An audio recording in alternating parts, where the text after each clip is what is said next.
Everything about it has changed. Basically having a conversation with your wife to having a conversation with your children. Pennsylvania Democratic Senate candidate John Fetterman explaining how he's coping with the after effects of the stroke he suffered in May, just days before the primary. NBC News agreed to Fetterman's request to use a transcription program during this interview because he's still experiencing auditory processing issues from the stroke, meaning he can't always understand what he's hearing. Walk me through why we need the closed captioning, how it works. Yeah, it's really just how things happen, because I sometimes will hear things in a way that's not perfectly clear. So I use captioning, so I'm able to see what you're saying in captioning. Stroke experts say it's not a cognitive issue, and Fetterman says he's still fit to serve if elected. I always thought I was pretty emphatic. I think I was very, empathetic.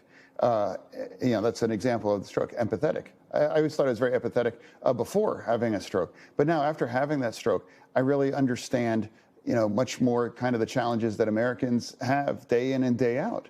I mean, when you have moments like you had just now, what's that experience like of just not quite being able to get the words out in the way that you want them to? No, I don't think it was hard. It was just about having to be thinking more slower to just understand. And sometimes that's kind of the processing that happens.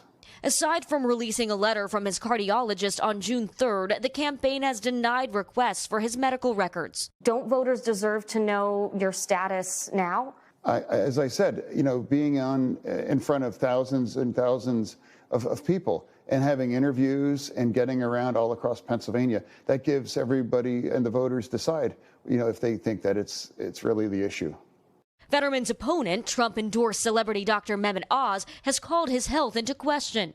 John Fetterman is either healthy, and he's dodging the debates because he does not want to answer for his radical left positions, or he's too sick. But Fetterman hoping it's another health issue that will turn voters out in his favor. Dr. Oz likes to make fun of me that I might miss a word, but he's missed 2 words, and that is a yes or no on the national abortion ban. While Oz is focusing on crime, hitting Fetterman on his record as head of Pennsylvania's Board of Pardons, where he advocated for the early release of some convicted murderers. For voters who say, I'd rather prioritize the safety of me and of my kids in and around Philadelphia than prioritizing clemency or lower sentences for criminals, what do you say to those voters? Well, I actually have a record in fighting crime. As mayor of Braddock here during 4 terms. And Savannah, we did find that in small talk before the interview, without captioning, it seemed it was difficult for Fetterman to understand our conversation.